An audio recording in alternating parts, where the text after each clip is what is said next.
Welcome to our Blockchain Commons monthly Gordian developers meeting.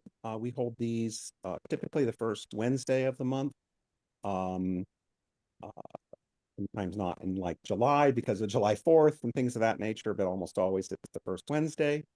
Um, this particular meeting today, we're going to be talking a lot about Frost, but we want to, introduce ourselves and say a little bit more about what's been going on recently in the Blockchain Commons broader community. Um, so what is Blockchain Commons? Well, we're a community interested in the self-sovereign control of digital assets in all forms. We obviously have a large contingent of wallet developers who are doing Bitcoin, but what we really care about is self-sovereign control.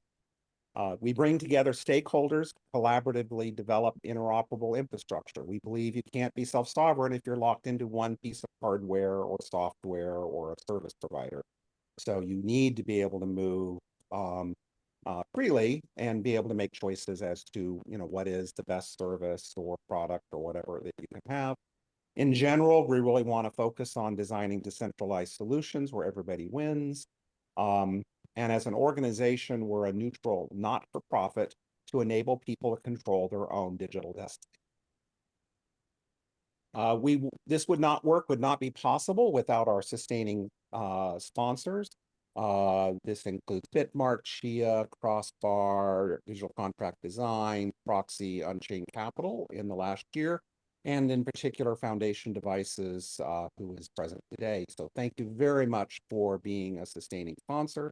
If you would like to be a sustaining sponsor, please mail us at team@blockchaincommons.com or me directly. We also are funded through, the broad support of developers on the GitHub community. You can go to github.com sponsors Blockchain Commons, and you can see a number of different options ranging from like $20 a month as an individual developer, $100 a month as a small company, and then various other kinds of options. You can see a number of recognizable faces here. As current sponsors through GitHub, including Jesse, our speaker today, has been a ongoing individual sponsor for several years. So thank you, Jesse, very much for your sponsorship. We do have a challenge this year. A lot of our sponsors have either reduced or cut back or even stopped sponsoring us. Not completely understanding all the circumstances, given that cryptographic assets have gone up, but I think it has a lot to do with the funding, especially for second rounds of corporations, has been very hard to obtain because of interest rates. So a lot of companies have basically really tightened their belts. So we really, need your support. Even the small support of, $20 a month makes a big difference. It also helps us when we go to Human Rights Foundation or to OpenSats or other organizations to basically say, hey, we have real support from the developer community. Here are our sponsors. We also are talking with a couple of our sustaining sponsors about some specific projects to meet their needs, where they will temporarily increase their sponsorship to have us focus on something particular that would be of use to them. These will all be open source. This just simply accelerates our development. But if you'd like us to continue to do this type of work, these meetings, these kinds of bringing together and focusing on interoperability and self-sovereignty, we really need your help. At our last meeting, we had some discussions about request response using envelope. We published an implementation guide and a use case. This is going to be an ongoing topic. This is an important topic for this year, and we will be talking about it more. Today's topics, real briefly, Gordian Advancements. I want to talk a little bit about another side of what Blockchain Commons does, which is advocacy and some stuff that is beginning to emerge in Wyoming. Obviously, our keynote is Jesse talking about Frost, and then we can talk about what's coming up. So in the Gordian Advances, one of the things we've really been wanting to do, since we're all developers and we're largely using GitHub, is that we really want to figure out how to broaden our key um, retention, storage, protection, resilience type of practices to more than just cryptographic asset keys, to show that it's broadly useful. Because we're all developers, well, maybe we can protect our SSH keys. If you've ever done kind of a reproducible build process, or you've done you validated Bitcoin cores, binaries, and things of that nature, that historically they've largely been using SSH, excuse me, PGP to do those signatures, which is really outdated and has lots of different kinds of complications and issues. We'd like to make that a lot easier, possibly by using SSH keys that you're already using with GitHub. So we've begun working on that. If this is something that fascinates you, we'd love to have your help. Where we are right now is we have a new Python, some very early experimental proof of concept code around doing SSH keys into Gordian envelope and import and exporting signatures and stuff. The other kind of big update right now is in our Rust stack for DC board, there was a request that it would be able to be much more usable in embedded environments, because there are emerging embedded devices that, if you support a no standard environment, may work on those small devices. So we upgraded the CBOR library, and over time, now that we understand more about the no standard environment issues and such, we'll be bringing more and more of our Rust code base to no standard. That what this increasingly means is that our Rust stack is becoming our reference stack.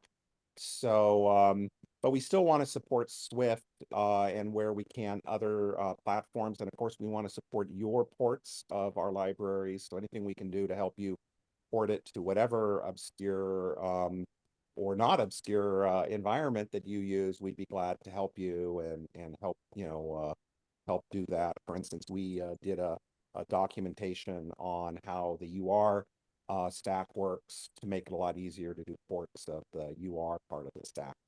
But we do maintain a Swift version of the stack, and so we'll be updating that second after Rust. Wolf, is there anything I missed in kind of the Gordian advances right now? Not in terms of the overview. I didn't know whether you wanted me to demo the Python thing, but no, I think you covered it. Yeah, I don't think we need a demo. I mean, if you're interested, we'd be glad to schedule, another between Gordian meeting things. If you're interested in, how do we protect our developer keys? How do we do developer provenance of our code bases, of our binaries, hardware, et cetera, et cetera. We feel like this is an important aspect beyond just storing our digital assets, especially as we begin to deploy Gordian depots. If you don't know what a Gordian depot is, it's sort of an open share server, open development, open standards, so that you can choose, oh, I want to shard my keys in a variety of different ways, and I have very specific things I would like to have in my choices of for resilience, which might mean an organization that authenticates you to retrieve one of your shares, or offline backups to NFCs, etc. So obviously, this is very useful for your digital asset keys, but we also want to demonstrate that this can back up a lot of other things as well. I would add one more thing, Christopher. The current work we're doing with Python, of course, our envelope stack that you referred to is written in Rust, and it's very important that our tools be scriptable and integratable with other environments.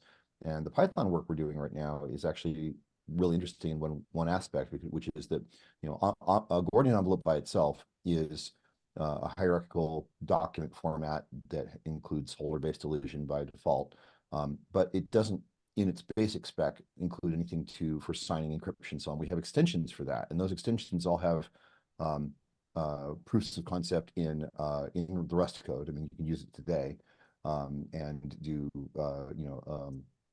encryption with elliptic keys and things like that. And as you talked about, the SSH environment is also already very established and used by things like GitHub and so on. And even though we are supporting, like, for example, a specific kind of signatures for Gordian envelope doesn't dictate that. And that's one of the things that this new Python code base shows, is that you can actually sign envelopes using other forms of signatures, including, in our case, just if you've worked with SSH signatures, you know their text formats, they're PEM encoded, base64 encoded, and you can directly import that into kind of the envelope UR environment, use them to sign envelopes, and then use those signatures with the public keys to verify the envelopes. And it uses the same basic, format of the other signatures that we've done in our code base, but a different kind of signature. And so, even though we're not big on what's called crypto agility, being able to support everything everywhere all at once, we do know we have always designed our stuff so that it actually is capable of being extended in various directions. For example, in this case, SSH signatures. So I think that's super important. And by the way, I'm Wolf McNally, the lead researcher for Blockchain Commons. Thank you, Wolf.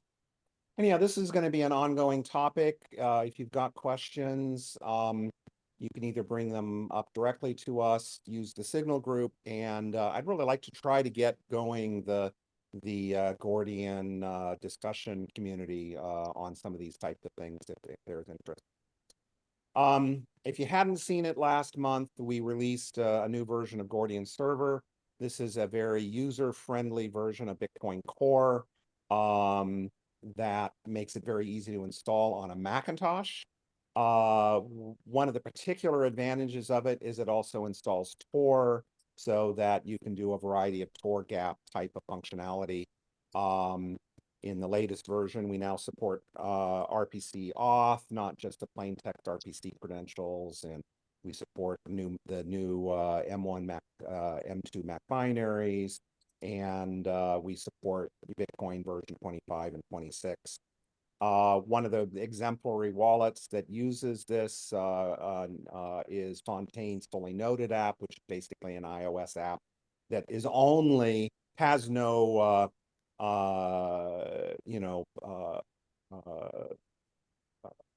ledger in it. Instead, it uses Tor to communicate with your own personal Tor server. We're going to be doing more with Tor gaps in the upcoming year. We would like to use them, for instance, with future Gordian Depot servers and things of that nature, again, to protect confidentiality. So if this is something that interests you, you might want to take a look at it. It is an end user tool. Obviously, you can install Bitcoin yourself and Tor yourself, but we're trying to make all of this stuff easier. One other aspect of what we do is a variety of things around advocacy and law in various places, and basically Wyoming is one of the jurisdictions that has been actually taking our advice and has actually passed some laws based on our advocacy. In particular, there was a private key disclosure bill that basically prohibits, under Wyoming law, the demands in discovery and by the courts for your private keys. They can still require you to use your keys or disclose a public key. But I think this is important, as it's the first law in the world that basically says, hey, private keys are no longer private if they're disclosed. And there's also this Wyoming registered digital asset. And you go, well, why would I want to register my digital asset? Well, the reason why is that there's lack of clarity in the United States around what is called perfection of digital assets because of different problems. In particular, as compared to cash, in theory, a court can basically claw back, a UTXO that was stolen 6 generations back from your UTXO and say, you don't own that those coins. Well, under Wyoming law, you can if you hold it for 2 years. But that's only for Wyoming citizens. Under the Wyoming Registered Digital Asset, anybody can register a digital asset and or a content identifier for that digital asset, and then hold, basically be able to prove to court or to a bank or whatever that they have true sovereignty over that digital asset under law. So we helped make that bill. We were also involved in the Dow LLC and incorporated Dow bills that passed.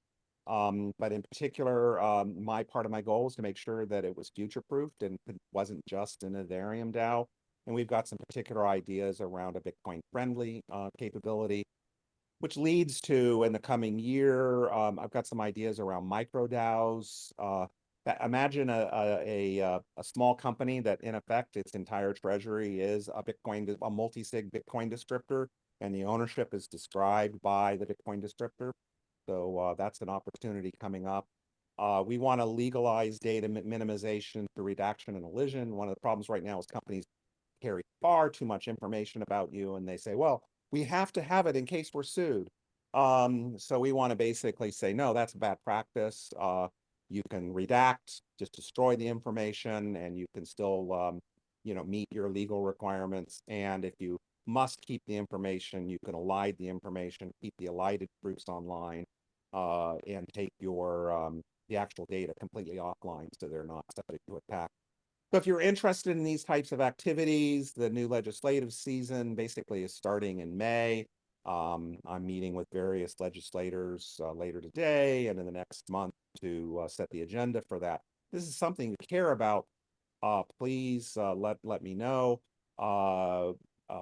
Digital Contract Design was our sponsor last year for our work and my travel to there and also to other jurisdictions to try to move some of this legislation forward.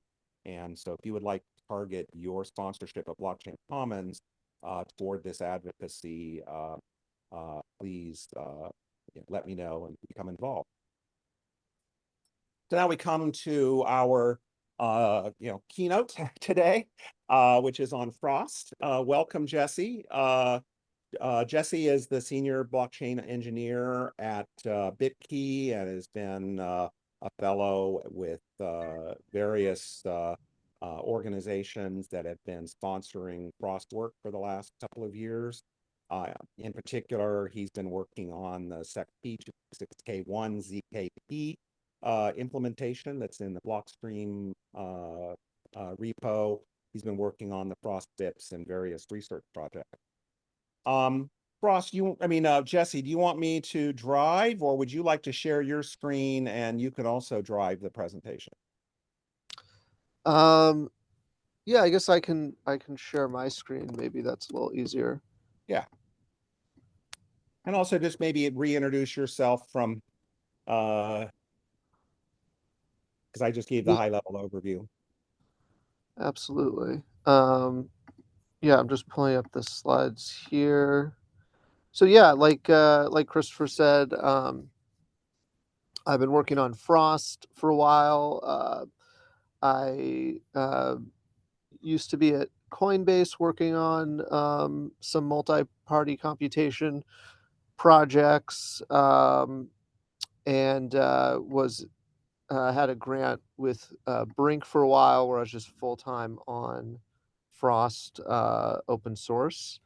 And now I'm working at Block on the BitKey wallet, and continuing to work on Frost in the open source world as well.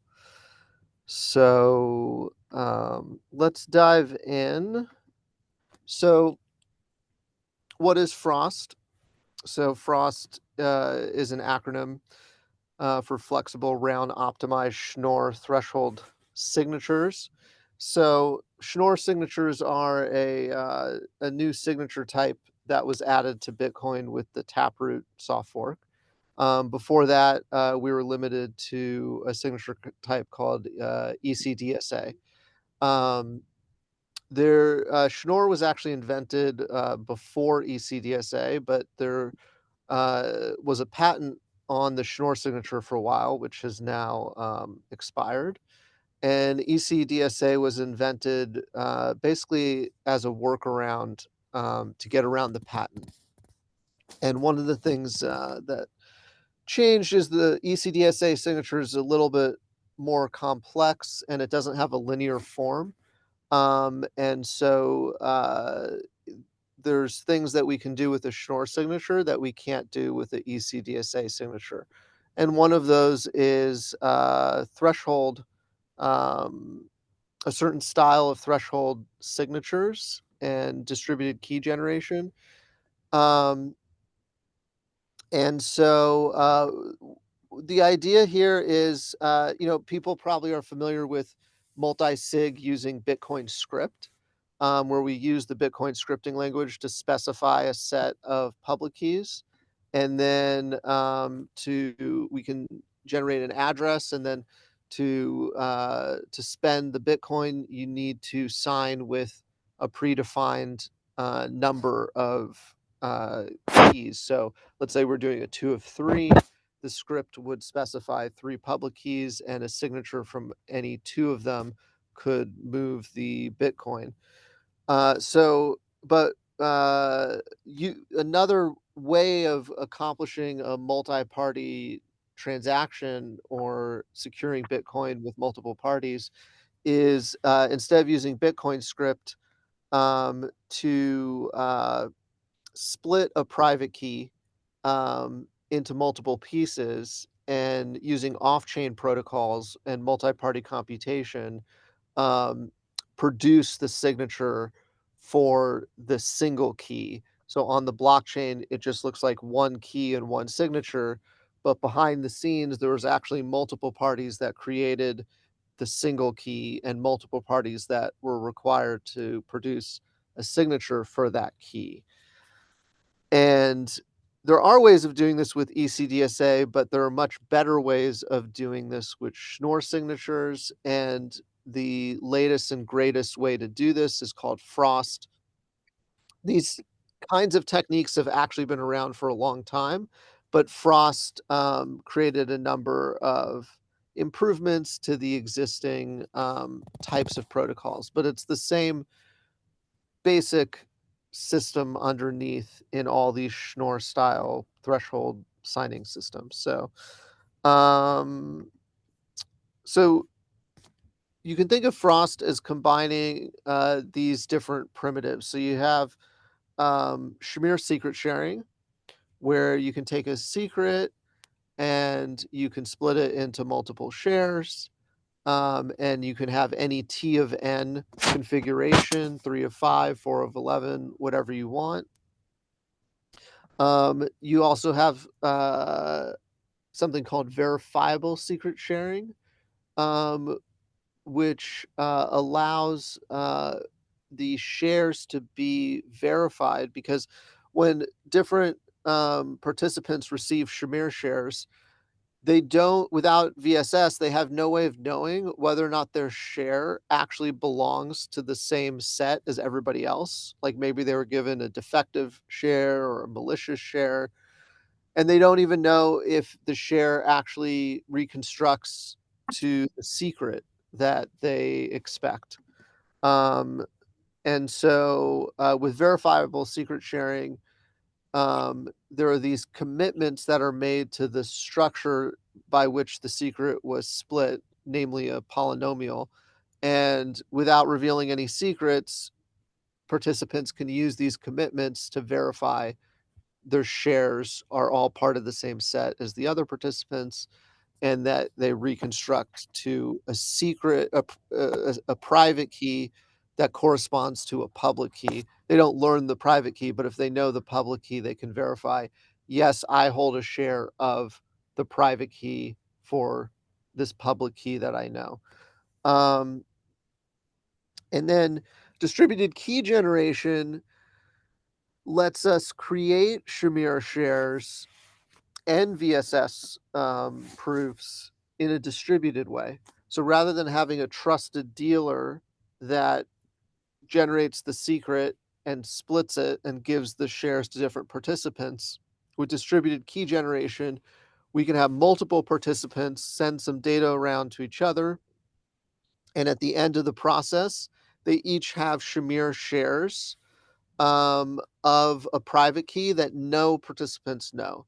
And in fact, the private key has never been constructed in a single place.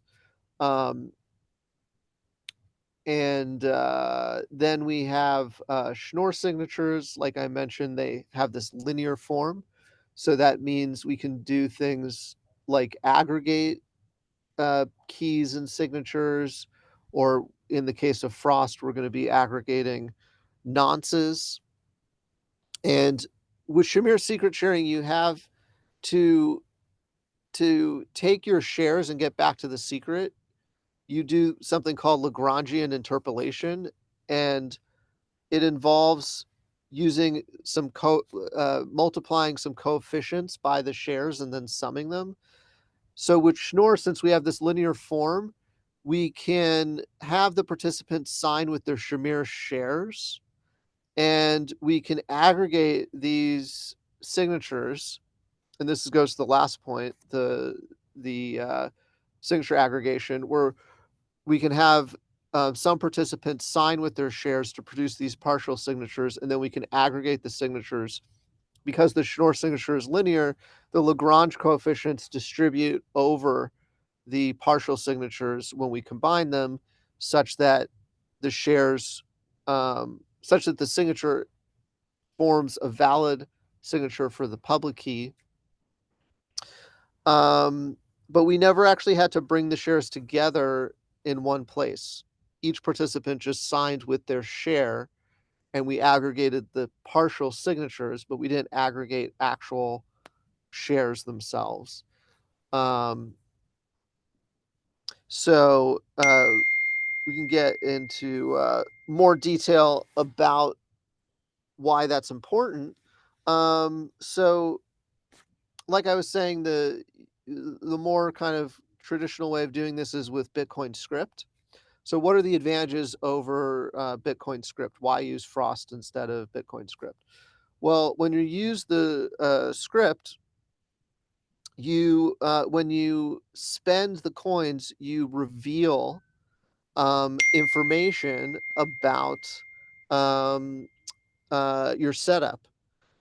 So if you have a 2 of 3, when you go to spend, you're going to reveal that the setup required 3 public keys and you are including 2 signatures.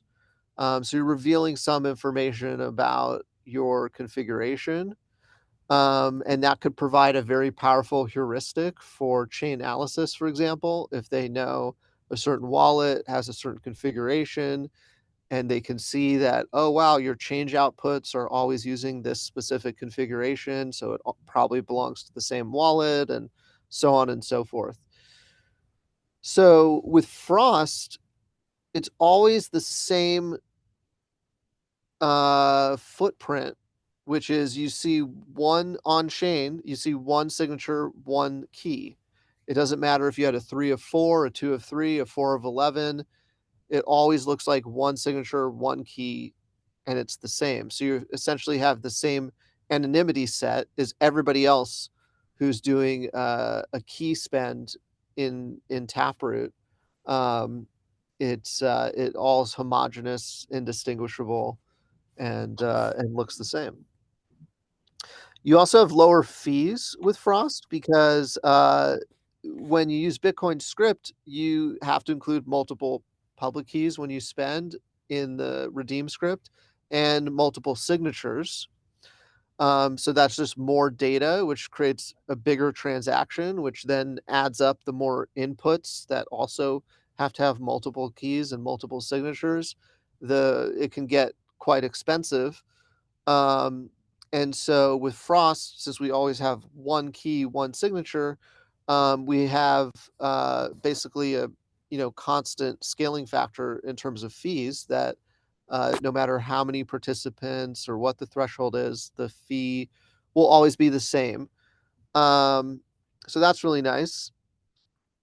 And some newer things that myself and some other folks have been looking into is there's a whole line of research related to something called proactive secret sharing and dynamic secret sharing.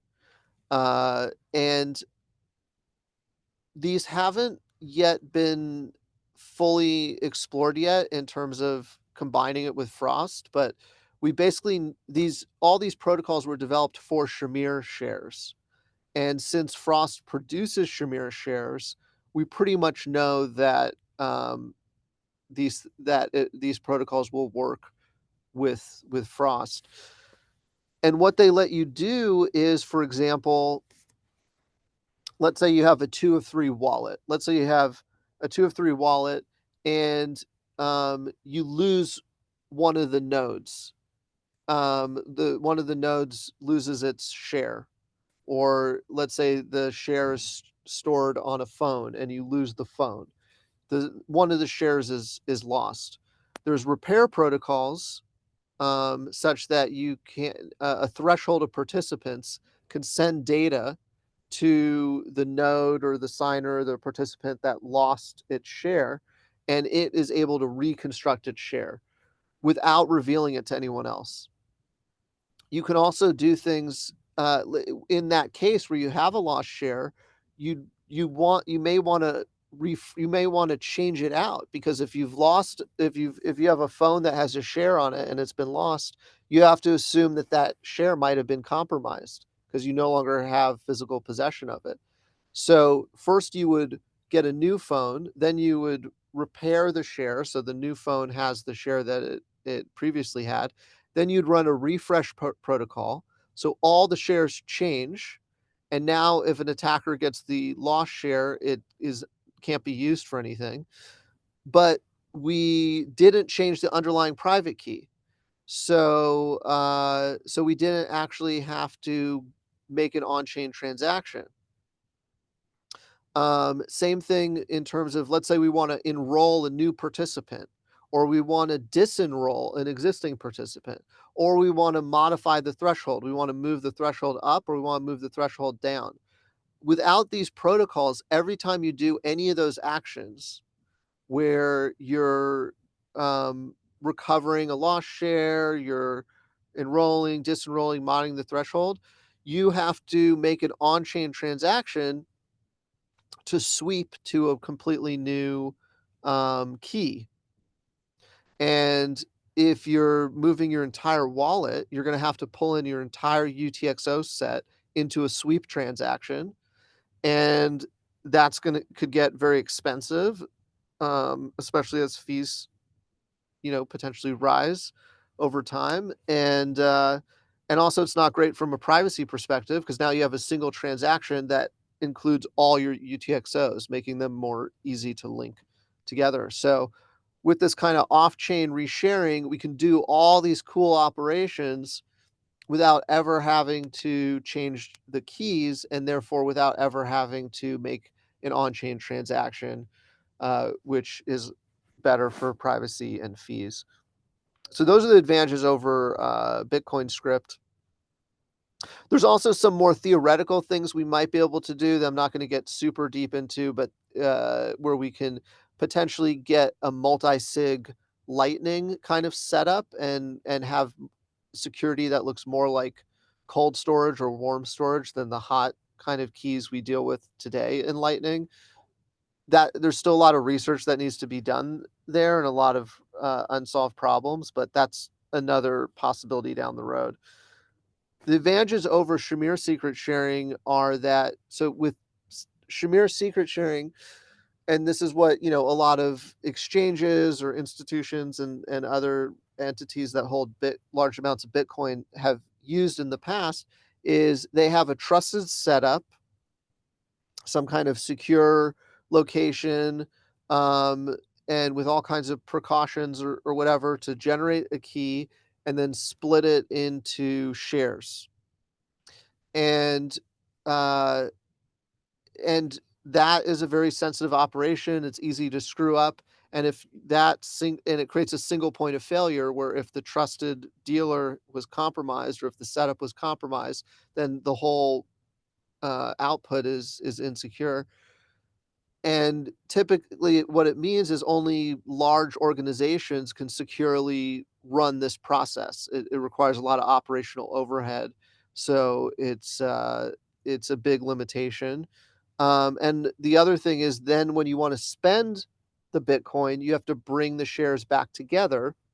And that also requires some sort of secure operational process, where the shares can be combined and there's a single point of failure, and then now it becomes a hot key and it can never become cold again. So you have these two kind of bottlenecks of like these two central points of failure of when you generate the key and then when you sign for the key. And with Frost, we eliminate both of those. No trusted dealer, private key is never generated in one place, and we never have to bring the shares back together to reconstruct the secret.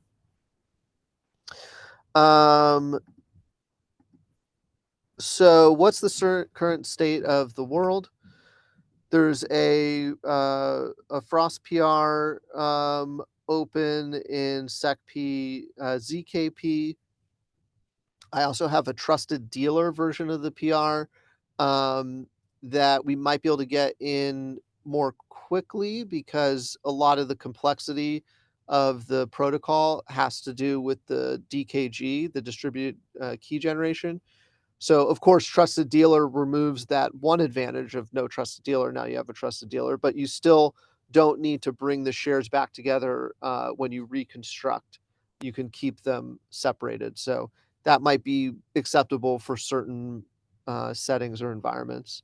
It also will let us kind of get the code in for signing and nonces and all of that, and just focus on the DKG separately. There's work on a BIP for the DKG specifically, and Tim Ruffing and Jonas Nick have been leading that. I think I saw Tim Ruffing's on the call. And there's some really cool things about that BIP. We have a great RFC that for Frost, but I don't think it actually specifies the distributed key generation, the Frost RFC. But also what's kind of innovative about the DKG BIP is it sort of has a batteries included um, specification, which means there's things that are frequently kind of required with Frost, but aren't necessarily spelled out how to implement them, or the implementation won't provide all the functionality out of the box required to use Frost. So one of the things you need for Frost distributed key generation is a broadcast channel or something that simulates a broadcast channel. And that's specifically for VSS. When you do VSS in a distributed way, all the participants need to know that they receive the same VSS commitments as everyone else. And there's some attacks if that is not done, if that's not verified. So one of the things that the Frost DKG BIP does is it provides a way for all the a protocol for all the participants to be able to verify that they saw the same data as everyone else. And the other thing is you need secure channels between each participant because they're going to be sending each other secret data. So the BIP also provides a method where, if all the participants know each other's public keys, they can they're able to encrypt the data that they send to each other using those public keys. And so this is really nice because people will really be able to just use this like out of the box. And these will be making their way into the SecP ZKP implementation, so we'll have all these kind of batteries included things. I also think I saw Sivaram on the call. He's been leading up the signing BIP. So we're kind of splitting the BIP into distributed key generation and signing as kind of, there's a lot to both of them. So we're treating them separately, and he's been making great progress on that. I also saw recently that Zcash has a PR open to add Taproot support to their Frost implementation.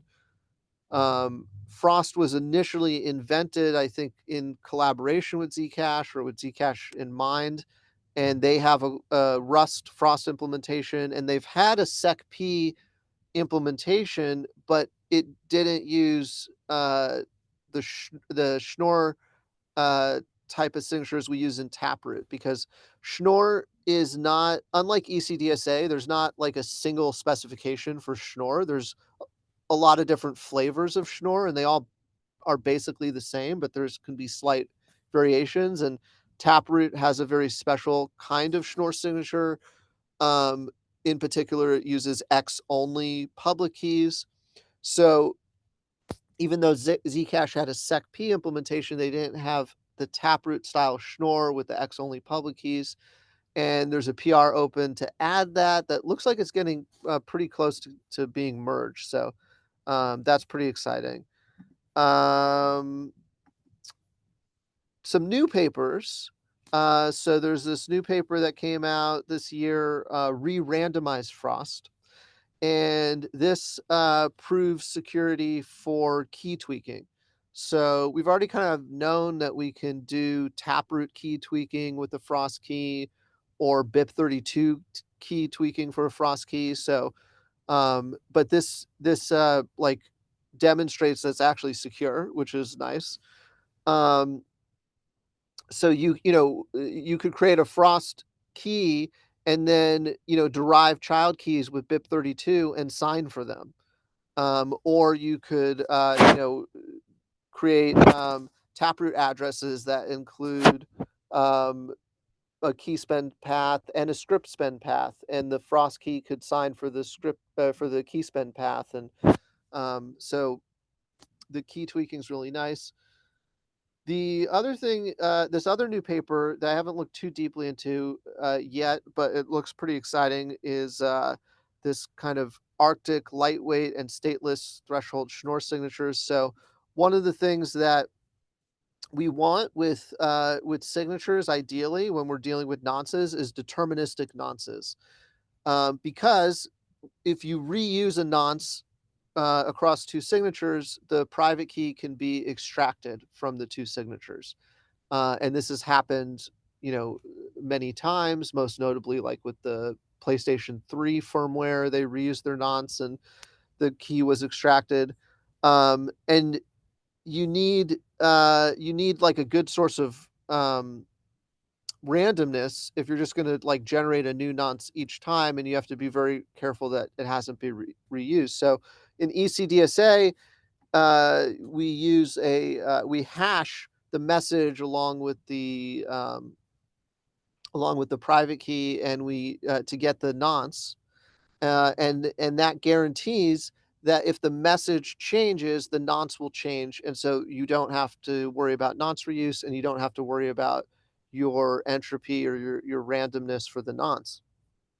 But when we're dealing with multiple party protocols like Musig and Frost, there's some attacks that could be done with a deterministic nonce, where if a participant submits a malicious nonce and then everybody has to redo the protocol, all the participants who were honest are going to produce the same nonce, and the one that was had produced the defective nonce will produce a different nonce, and that can create nonce reuse kind of problems that are similar. It's not exactly nonce reuse, but it's a similar kind of attack. So these protocols like Musig and Frost have not been able to use deterministic nonces.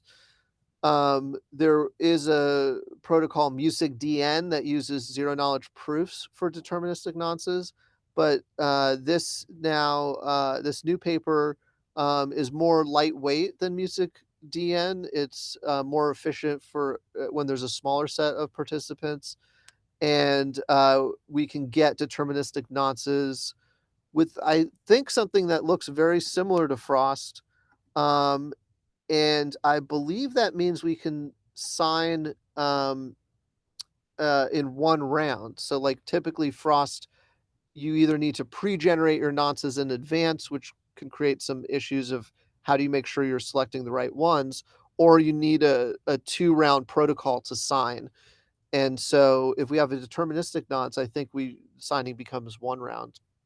But we do have an honest majority requirement with this new technique, which means not just 2 of 3 honest majority, but like there's this mu thing, which is how many participants need to be present at a signature, even if not all of them are honest.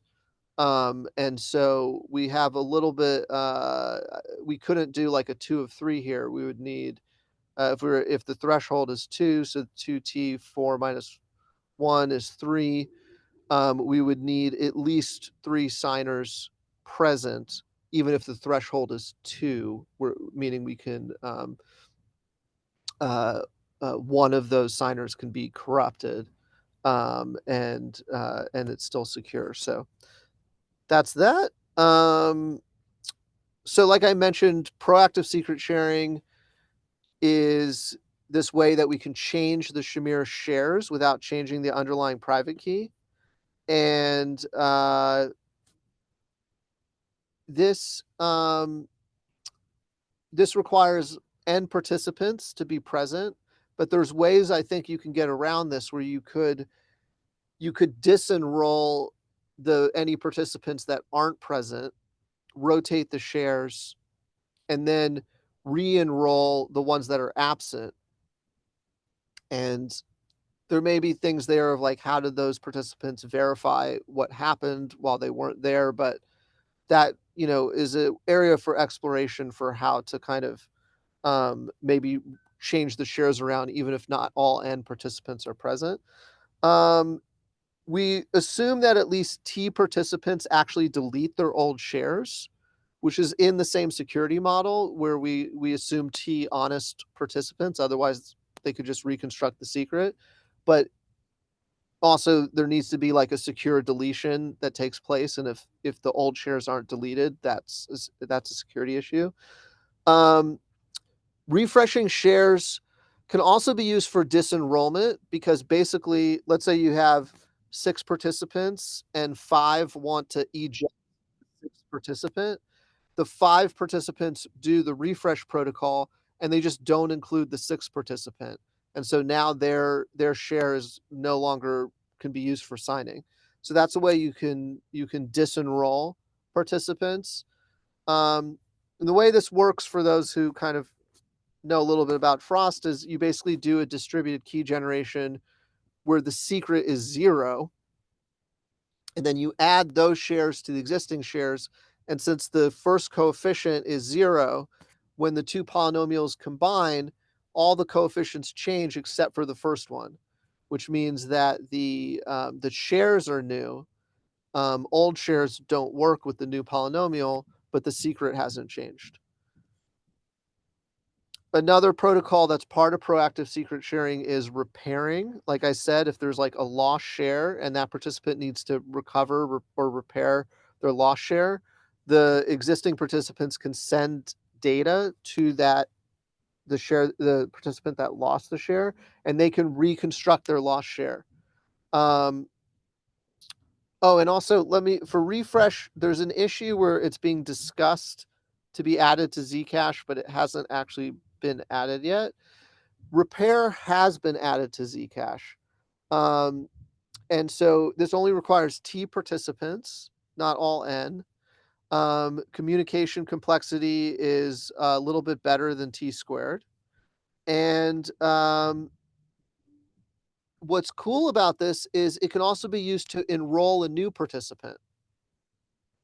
So let's say you have, 3 participants that have IDs 1, 2, and 3, and number 2 was lost. So you repair the share for number 2.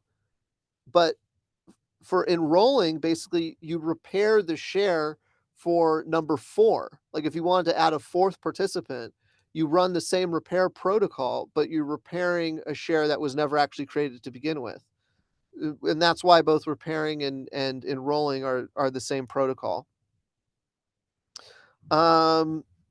Dynamic secret sharing is where you can increase the threshold or decrease the threshold without changing the secret. There are some protocols where rather than having a separate protocol for increase and decrease, there's some protocols where the same protocol can do either. But those don't have good proofs for an active adversary, security proofs, just for a passive adversary. This has also been discussed in Zcash, where somebody proposed one of these protocols that doesn't have good proofs for active adversaries, and there was some discussion about that, and it looks like the better way to go is to use 0 edition for threshold increase, which actually looks exactly like our refresh protocol, where we use a 0 secret, but we also just generate a higher degree polynomial. And so then we can increase the threshold. And then there's this other protocol, threshold decrease by public evaluation, where the participants repair a share for some new share that doesn't belong to anyone, and that's publicly revealed to all the participants, so everybody learns this new share, and then they subtract it from their existing share in this special way that doesn't change the first coefficient, but decrements the degree of the polynomial. So those are some things I've actually been looking into recently, and I'm going to be giving a talk about these at BTC++ in the first week of May. And I think this stuff provides just adds a lot of value to Frost for wallets, and I think is pretty exciting. Yeah, so that's all I've got.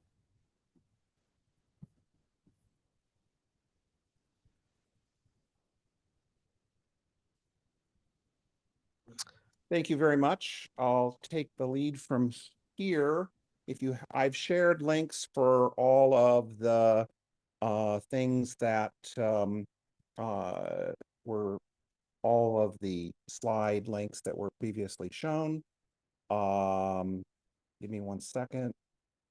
I'll share my screen again. And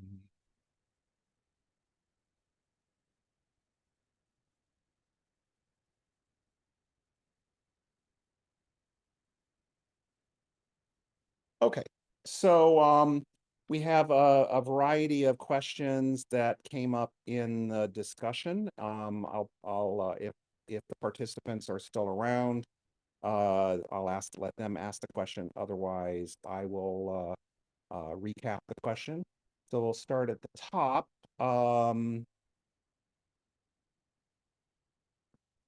Where is it? Art, you want to clarify your question as far as you still around? Art? You mean about rotating shares? Oh, no. It's clear for me. That's loading more now. I have another question, writing it to you. Okay.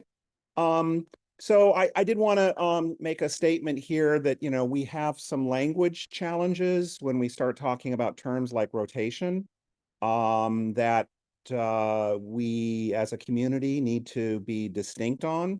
So since the underlying private key technically isn't changing, I technically don't call that a rotation, but you don't really have a good word for this situation where we have MPC secrets in a fog in the network, and we're generating new shares versus a true rekeying. And so I just wanted to say we need, as a community, to start clarifying when is something a rotation, when is it not, just because I say I don't consider that a rotation. It's powerful, useful, important, but I'm not sure I call that a rotation. It's something we have to do. I think Tim offered a clarification. Espen, are you still around? Yeah, one of the things you compared to Shamira's secret sharing is that you have to like combine the secrets. And so like if you don't trust or understand Frost, is there a way to combine everything so that you get the secret, and this way you can generate you can basically generate your descriptors based on the secret. So you combine the Frost shares and generate the secret? Sure. So I'll do a quick answer on Yeah. that. Maybe one of the other experts can say a little bit more, partly because we're actually, in the process of implementing some of this stuff and what we call transitional to Frost. So VSS is just like the Shamir stuff we have in SSKR. You can have a trusted dealer that splits it. That's what SSKR code currently does. And then, of course, you kind of have to trust some computer somewhere, and all the network connections to that computer have to be trustworthy. And then you're on that trusted device and you're basically reconstructing the shares. So one of our early goals is to use the trusted dealer code to create these VSS shares rather than old-fashioned Shamir G256 shares. And then you'd be able to restore that. So technically, you should be able to take that intermediary VSS share that you received as a Frost, and if you really trust your network connection to a trusted computer, and that trusted computer, you could give them those VSS shares and they could reconstruct a private key that they could use normally. Obviously there are, it's much less secure. You're losing a lot of the value of Frost if you do that. That being said, there is special utility in the short term and transitions to do there. And there also are things like, I've got some real open questions about BIP32 in an MCP. Like, I'm not sure that how easily, and maybe some of the other people can answer this question, how easily and safely a Frost quorum can generate child keys that conform to BIP32. I know they can create child keys. There's some protocols that do somewhat the same functionality as what as in a multi-computer process that kind of do child keys, but I don't know that they can conform with the BIP32 keys. Anybody else have an answer on that one that would like to briefly speak? Yeah. Yeah, BIP32 is no problem at all. Oh, okay. Yeah, so at the end of Frost, you'd have a public key, and you'd use that public key as basically your parent public key. And then you derive you derive non-hardened child keys from that public key. Anyone can do that once they have the public key. And I mean, I guess you'd have to you generate a random chain code. So instead of the chain code coming from a seed, you take your Frost public key and then you generate a random chain code, and that's your master XPub. Then you just derive child keys as normal. And then when the But am I correct that only works for hardened? Or I mean, I think there's some, anyhow. it doesn't, yeah, this is just for non-hardened. Yeah. So if you've got yeah. hardened in your path, which a lot of people do, that becomes an issue. So in any case, Yeah. I think that it's plausible that we can do it. It could be that we need a, BIP32 Frost that is the equivalent, i.e. uses the paths, but uses a different, uses an MCP compatible technique for doing it. This also raises, questions with BIP 85, which, again, in that particular case, it's using the child chain private key and chain code to create a new seed. And I don't know how to do that with MCP. Zach, go ahead. Thank you. Yeah, because I'd asked about BIP 85 in chat. I just wanted to kind of expand on my question and give maybe like a basic scenario that we're looking for at Foundation to be able to, use something like Frost. In the BIP 85 example, that's a pretty popular feature of our hardware wallet right now, where it's not just even used for seeds. I mean, technically with BIP 85, you can use it, you can derive child keys for different things. You could, decide that, for example, we have a path that defines a master key that's derived from the master seed on the device. And we need to give users the ability to view these child keys, label them, and export them from the device. So it kind of takes your basic hardware wallet and makes it more into something like a key manager, is maybe how I would describe it.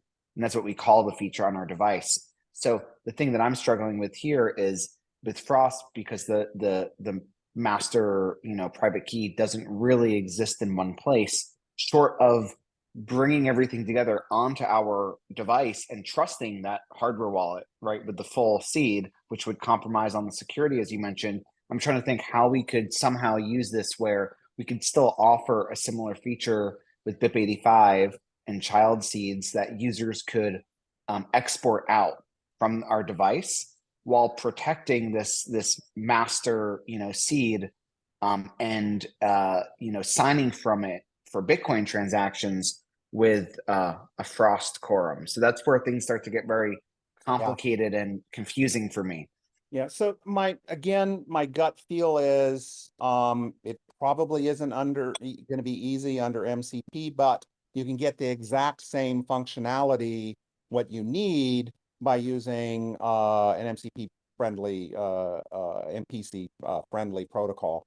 But I think that's kind of one of the reasons why Blockchain Commons has been pitching to various grant organizations and to our sustaining sponsors to do more here, because these are the kind of wallet level problems of leveraging these tools and leveraging these tools safely that we want to explore. I have some specific ideas, but then, we need to run them by cryptographers and other people to make sure, we're not shooting ourselves in the foot. Continuing, does anybody have any quick answer on that one besides the one I just gave? Okay, so but definitely worth exploring. Some of the other questions that Espen asked, I just to do a quick answer on. He asked, is anyone using Frost in production today?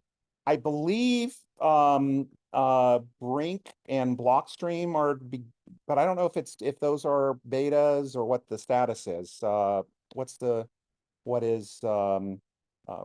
do you know, Jesse? I don't know about Frost specifically. I do know that like Frost-like systems are used, let's say at Coinbase. I worked on one. So there's like Schnorr style MPC out in the wild. But I don't know in terms of Frost where that's actually up and running right now. Yeah. So just for people to be aware, obviously there's also Musig 2, which a number of organizations are using, and there are pros and cons of using Musig 2. But then the other big category is threshold ECDSA. So there are a number of organizations, Coinbase being the biggest one, that basically acquired for a very large amount of money as an acqui-hire, a company that does threshold ECDSA, which is very Frost-like. But the problem with ECDSA is that when it was invented, it was a hack. Schnorr was beautiful, clear, elegant. I have a little article about this on Blockchain Commons. But it was patented, and the patent holder was impossible to deal with. When I talked with them in 2001, they wanted 5% of global revenues. Okay, which basically nobody can afford that. That was clearly they didn't want to license it. And So ECDSA was largely written as a hack to work around the patent. That hack we're paying a price for. It just causes a lot of different problems with in more advanced protocols. That being said, in 2018, I think somebody basically, posted, oh, here's how to work around that hack and do threshold signatures with ECDSA. That was then attacked, and I'm not sure broken is the right word, but showed some significant weaknesses. And then in 2021, another paper was written that addressed those questions. And that's kind of what some of the Coinbases of the world, people that, can't transition to swaps to Schnorr, like the Ethereum community, who can only use ECDSA keys, are beginning to play around with. And I'm hoping to have a future meeting with the people that are creating those code bases. The advantage of Frost is it uses Schnorr. It is much easier for a cryptographer to make proofs about Schnorr because it's fairly elegant. I consider the Frost proofs to be much more mature, much more well reviewed. Then there was the question about maturity of libraries. So the Zcash library, which supports multiple curves. So they support 25519 and the Ristretto family, but they also support SecP, did have an extensive security review, third-party security review of their code base back in November.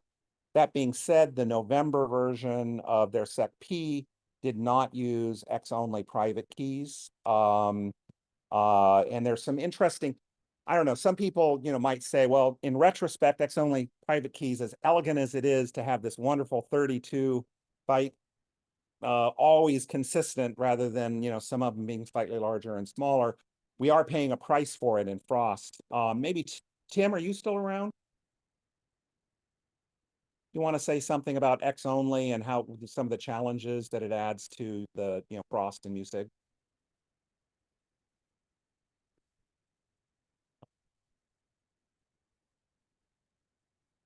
Yeah, so Tim's going to do a mic. So, but basically, just to recap for people, when Taproot came out, it was proposed, hey, there's this way of just using the X value so that we can have a single private key. Excuse me, a single public key associated with each private key. Technically, there are 4 that are equivalent. So this particular kind of compression was really convenient because it just fits into this nice simple block. That being said, it causes some math problems when we're actually implementing it in code. I think I heard Tim. Go ahead. Yeah, I think the reason why we came up with this is really just to squeeze out every piece of space we could get when introducing Taproot. So this saves 1 byte for Taproot outputs. It's not just a single bit, right? Because we have to encode the bits somewhere, and it's hard to squeeze it in somewhere else. Yeah, so this is basically 32 bytes instead of 33 bytes, and the thing is, we didn't really seek like the see the negative consequences coming. This is apparently makes engineering harder. Yeah. I'm not sure what we would have done in hindsight, to be honest. I mean, it's still a reasonable optimization, and it makes engineering harder, but on the other hand, it's not like it I mean, it's if you get it wrong, it's not that security breaks down, right? Just have to Right. think about your equations again. I think like when we came up with this, we thought, okay, let's just save a byte. In hindsight, I'm not sure anymore, but yeah, I guess I'm biased because I was involved in the process, but even in hindsight, I wouldn't say it was wrong to do it. Depends on the scenario, I guess. Yeah. But yeah, So, I mean, the thing is, it's annoying. yep. No. So the Zcash community did not implement X-only keys in that reviewed version, so it hasn't been reviewed by a third party. That being said, there is a PR to make some changes in their SecP implementation to support it. As far as I know, the SecP ZKP community has not yet had a formal review of the ZKP code by a third party. That being said, the developer community there is very mature and has a lot of experience with cryptographic engineering and is very skeptical about stuff. So I find their code base is pretty solid. That being said, it has not had a third-party review, and I see down further in the chat that Blockstream is not yet using Frost, even though they're hosting that particular project. Are there risks in terms of math or implementation? Well, yes.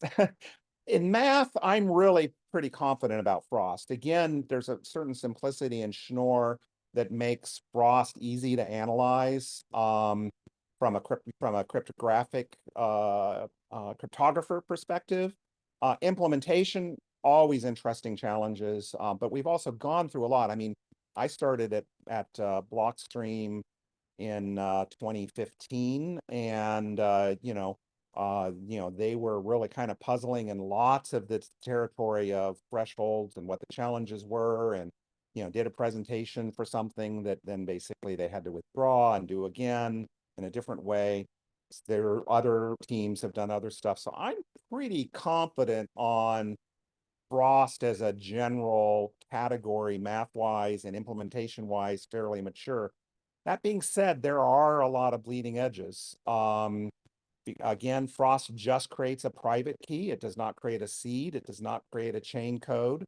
And so there are assumptions by a lot of things that those are being created. There's a lot of things like the most powerful thing for me in Frost is the distributed key generation. So that basically means you don't have to trust a single device fully. You don't have to trust the random number generator on your ledger or some side channel attack on a ledger. If it supports doing Frost, then, as long as you have multiple devices, say a foundation devices and a ledger and maybe a third-party Frost network tool, you'd have to attack a threshold of them, not just one, and do side channel attacks, et cetera. Same thing. That was the Apple attack recently, where on an M2 Mac, M1 Mac, you might be able to get to the trust zone through a side channel attack. Well, if you're using Frost, you're pretty clear in the sense that they'd have to attack the other thresholds, and as long as you don't have all your thresholds on an M1 M2 Mac, that really makes it hard to attack. I have a little more suspicions around ECDSA threshold signing, which we talked about either. Is there a way to simulate Frost? Yes. So that's one of the, again, I'm hoping to work on some tooling for what I call a Frost transition. So in this case, we'd be using the trusted dealer code to generate VSS shares rather than the distributed key generation. And that would allow you to distribute that to various trusted devices that maybe right now can't do the full operation. So for instance, it's not clear to me that a Java card can do the full Frost DKG. So you may have to distribute a share to a Frost to an NFC card, or at least today's NFC cards. But it could then participate in the non-signing. So there are various things there where we need to explore these types of things where we can still use a master key and have a trusted device, and yet transition to a real Frost distributed key generation MCP world. What else? Obviously join the Signal channel if you're interested in talking about this type of stuff. Blockchain Commons, Frost is an important part of our roadmap in the upcoming year. what else? I've shared about the Frost PRs. We hosted our first Frost implementers meeting where we actually had people who are coding these libraries meet. And I think it's been very fruitful. We had people from not only the ZKP, Blockstream, SecP26K1 community. We also had the Frost community and some of the people that are doing it also under 25519 all come together. And I think there were some good results from that. Okay, continuing on down the list of questions. So what is the status? I'm forgetting it's roast, I think. Jesse, have you been doing anything with roast? So, or let me describe what roast is. So one of the things about forums in Frost is that you do have to have, a threshold of participants. And if one of them is an active adversary who's basically saying, no, I don't, I am going to cheat, whatever, and make this whole thing fail. This is not so much a compromise failure. This is a denial failure. It's hard to determine who the cheater is. And so roast was a proposal that sort of added to Frost that would be able to have a, the dishonest adversaries be thrown out. So as an example, let's say you had a 3 of 99 quorums. That's a pretty crazy quorum, but let's just say you just need 3 people to participate. Well, in a lot of these, with Frost, it's possible for a bunch of people that, to basically collaborate and mess up your attempt to try to do a 3 of 9, and you wouldn't necessarily know who it was that did it. Under roast, in theory, you'd be able to just identify the 3 that is necessary for the quorum, even though it's a very small number of the total, and still be able to sign because the quorum authorizes that. Does anybody anybody have anything new about roast? I basically done from research point of view, and anybody could pick it up if they're interested, but I don't think anyone is currently working on an implementation. I haven't heard of this. Well, I'm going to keep on spreading the word because I think it's useful. At least. Yeah. Okay. Yeah. Yeah. I agree. I mean, thanks, but yeah. Sort of in that same category. One of the things about the DKG that is used by Frost is that it is proven to be secure for Frost. Like there's a cryptographic logical proof that basically says these are good keys for Frost and a good technique to use for nonces and things of that nature. That being said, there are a lot of other places where it'd be really useful to have a DKG. I mean, this is kind of like, does anybody remember when Zcash did their first key generation ceremony? They had people all over the world distributed, in forests, in the woods, using satellite connections and all the kind of stuff. And they all did this cooperative ceremony that took like 2 days on a fairly powerful computer of the day to generate some key material that was used by the original Frost protocol.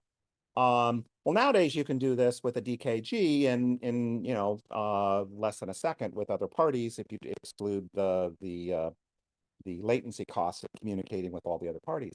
But it's not as clear that that DKG that is used in Frost is usable in a lot of these other scenarios. So there is the same 2 of the same people that did Frost have been working on something called Storm, which is a DKG that is more provable, that it can be used in a wide variety of situations. So I think I'm not going to name names, but somebody basically posted a bug report about our Shamir code where they were basically taking random shards, just random numbers, using them as input into shards to try to create a private key.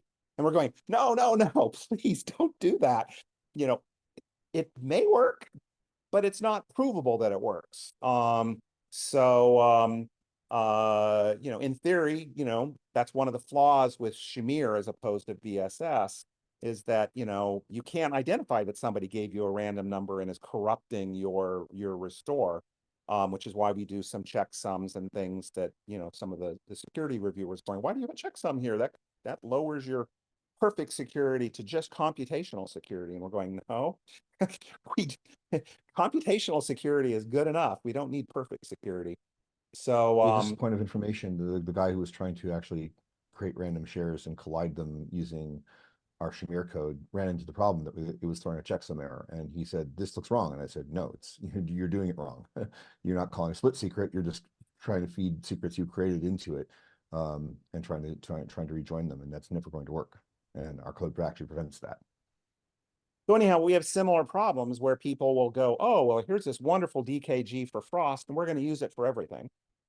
But we can't, but cryptographers can't prove that it works. So I'm kind of looking forward to see what happens with Storm and stuff. And maybe we'll be able to say the DKG in Frost that creates these VSS shares can be used for a lot more things.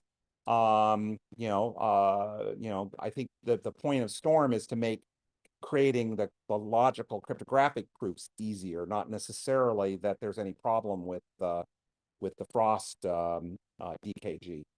We talked about BIP85, that was in there. We talked about BIP32. So the limitation right now is for unhardened.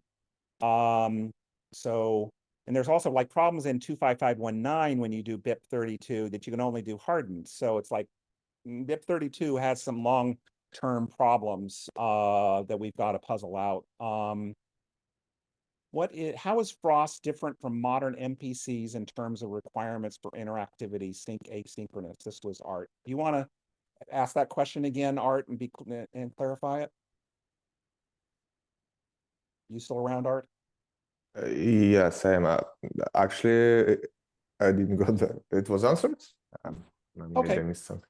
Yeah, so Frost is a particular MPC that is optimized. There are other, you know, circuit-based multi-party computation things that do that are much more computationally intensive, that allow for other, you know, different types of properties. So there is a kind of optimization with Frost that means that it is doable on regular hardware and such.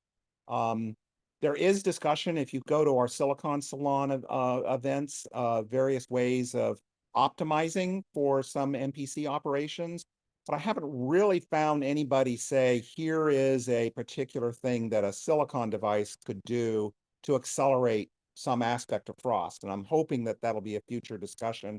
I know that, for instance, Cranium is talking about a particular optimization that will speed up one of the ECDSA threshold signing, because there was one particular place that was a bottleneck that could be accelerated on a dedicated chip. But I haven't gotten that kind of answer from the Frost community of, oh, wouldn't it be nice if this particular operation could be done securely on a chip and faster using some kind of hardware acceleration. I'd like to see that happen. Yeah, how has adoption of these interactive protocols been in practice? There's been a lot of Bitcoin software and allergic reaction interactivity. I don't know. I mean, part of the problem isn't just the interactive protocol. I mean, I actually talked about this in my next slide. We demonstrated in this PR. That's not a PR. It's a report. That, you know, in classic multi-sig operations, you know, this is just a 2 of 3. There are 5 decision points that the user needs to make. There are 11 research points where they kind of have to think meta about the problem. There are 31 actions that they have to do on 3 devices and a coordinator, or 2 devices and a coordinator to do. And there are 5 things that are kind of automated now. Whereas with say using Gordian request response, there are only 2 decision points. There are 6 new confirmation points, but they're just sort of, hey, we want to display something. We want you to confirm this is what you really intended. There's only 1 research point where you have to think meta. There are 14 actions instead of 31 actions, and 33 of the actions are automated. So And that's just with traditional multi-sig, none of these aggregated things, et cetera. So I don't know how much of the adoption of these interactive protocols is because as UX designers, we aren't creating things like request response to make it a lot easier on the users and really focus on things there. So I may be wrong. Is there anybody who has let me jump to the bottom. Anybody else have a comment about the what are the obstacles to the quote unquote allergic reaction to interactivity on Bitcoin? Jesse, I do you mean, have any thoughts on it? well, I mean, I think one of the big impediments right now is just we need some good implementations. The interactivity, like you can, if you really want to remove it, you can do pre-generated nonces and try to get that to be secure. But also in a lot of settings, it's not a big deal. Like let's say, for example, you have a 2 of 3 wallet. Um, like let's say for BitKey, where you have a hardware wallet, a phone, and a server. The when you go to like tap the hardware wallet can perform the signature in a single request response cycle, where in the request to the hardware wallet, you give it all the nonce commitments from the other signers, and then it responds with its nonce commitment and its partial signature. And so, and then the phone has already received the nonce commitment from the server. So like once you actually get into the design of the wallet, like the interactivity is not always um, that big of a deal. Um, and sometimes you can kind of package these things together and, you know, in a single request response cycle. So, And you this know, is I'm sure definitely there's situations where it is a problem, but I don't think it's always a problem. yeah. And there's definitely, you know, this is an active area of an investigation and also, you know, cooperation. We have a separate channel for discussions around NFC cards. I think another thing, there's this common misperception with multi-sig that it has to be multi-people. But in fact, you know, I could have my ring be a multi-sig partner and I just tap my ring to my phone. And now I've got one of the quorums. My phone has one. And then you use a Tor gap, like what the Gordian server we showed you, which does a anonymous Tor location connection to go get the last value, the last of a quorum of 3 of 5. So and in that case, it is self-sovereign. They're all my shares, my keys, etc. So I think that's another thing that sometimes there's a misperception in these multi-sig protocols that it has to be multiple people. So the next question that was in the queue, also Art, was Frost capable of HD Shamir schemes. Again, kind of some interesting questions here. We talked about that maybe we can't precisely do some of the BIP32 derivations, but we might be able to do the equivalent. But we also demonstrated with SSKR how to do take traditional Shamir, which is generally just a T of N, but to be able to do it 2 layers, so you could do things like the 3 of the 2 of 3 of 2 of 3s. So it's equivalent of a 4 of 9, but you actually have some separation. So you can say, these are hardware ones, these are my best, my friends and colleagues, and these are my, trusted services. I believe that we can do those kinds of 2-tier, maybe multi-tier type of things with Frost, but again, requires some things. All of these require tweaks, and there really is no documented convention for how to do a chain code safely with BIP30 with a frosting. So maybe we have to write that up. Let's see. Somebody asked me in a private thing about descriptors and splitting it up, etc. I think we answered that.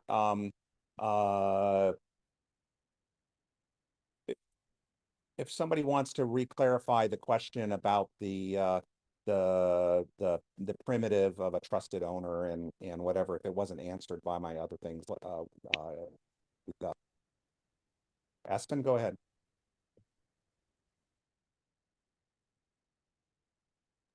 Were you okay?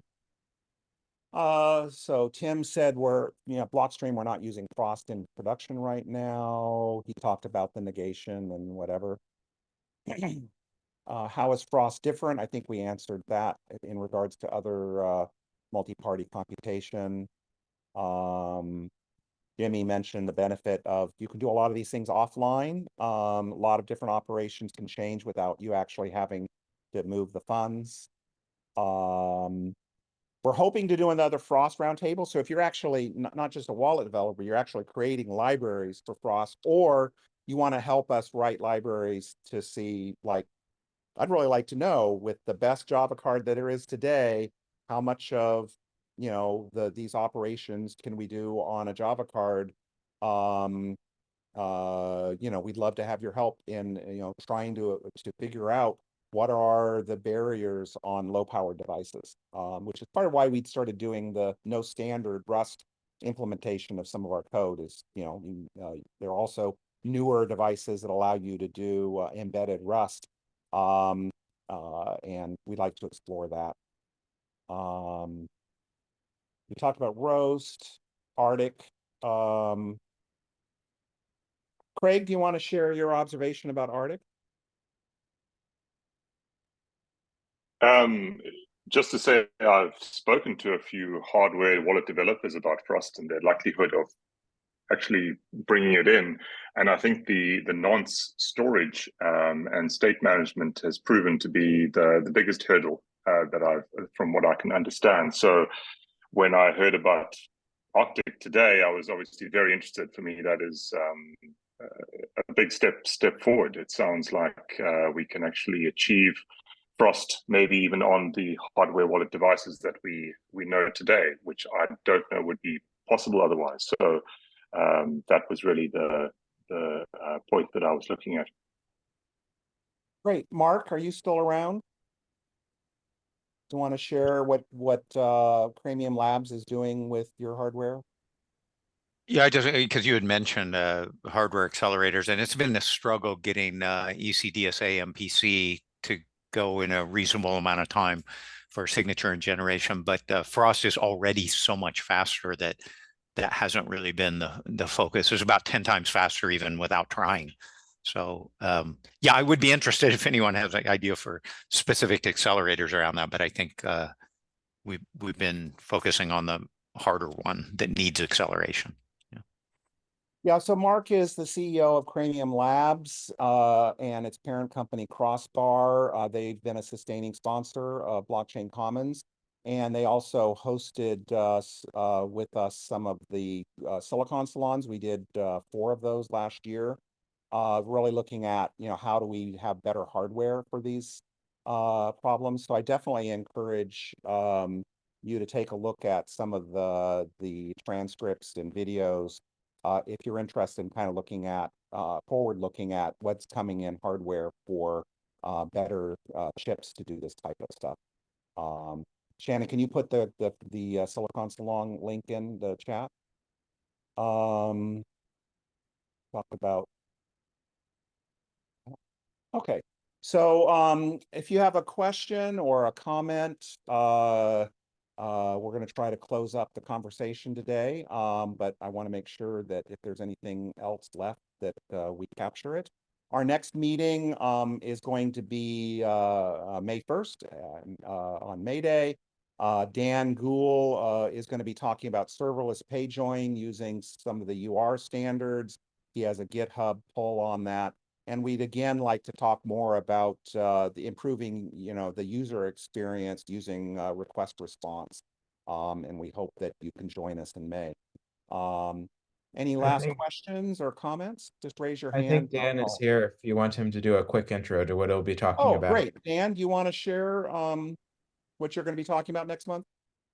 Sure, happy to. Thanks for the invite. So my name is Dan. You can find out about PageJoin on pagejoin.org. The big idea is that it's very difficult to batch transactions to save fees and to have privacy. A lot of people use things like CoinJoin, which is a separate transaction, or Lightning Network, which involves a whole peer-to-peer network. PayJoin is the simplest way you can do that, where just a sender and receiver collaborate. There's a version 1 protocol that's been around since 2018, and some attempts at it even earlier than that in my opinion fail because they require both synchronous communication and the receiver to run a server on HTTP and get a certificate from a certificate authority. So I'm working on a version 2. There's working software that's alpha state. There's a BIP 77 that's up. And the new protocol is asynchronous. It uses oblivious HTTP by default to preserve the IP address privacy of both parties involved. And it's backwards compatible with V1. So I do hope you join us in May. Thanks. Yeah, and so one of the nice things about it is that we can also use the air gap QR work that we've been doing to facilitate that. And then I'm hoping that we'll be able to add that to our request response frameworks, so that you could say, hey, I would really like to do a pay join. Can you do it? And basically initiate that whole process, or a Tor gap, or whatever the different thing is. So we're going to be talking about that next month. Any last questions or comments from people? Okay, well, thank you very much for joining us again. I'm Christopher Allen. These events are hosted by blockchaincommons.com. I really hope you will continue to sponsor us and encourage others to do so. We have submitted to OpenSats and Zcash Foundation and Human Rights Foundation, et cetera.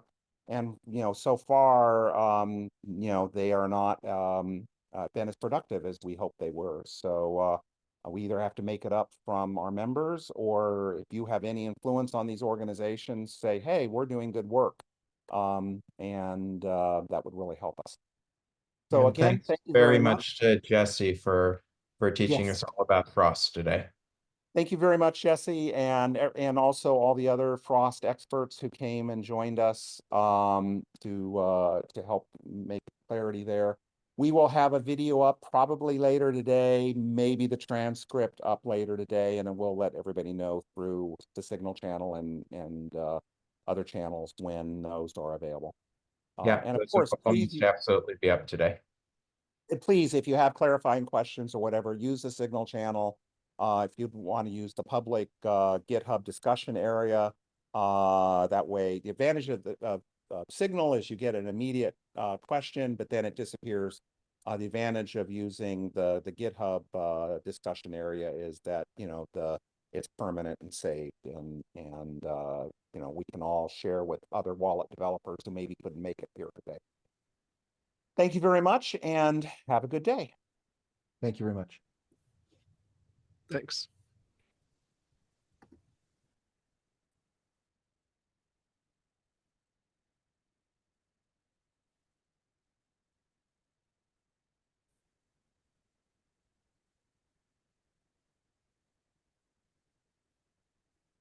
Shannon and Wolf, you want to join me on the private channel? I'm going to go ahead and close this up.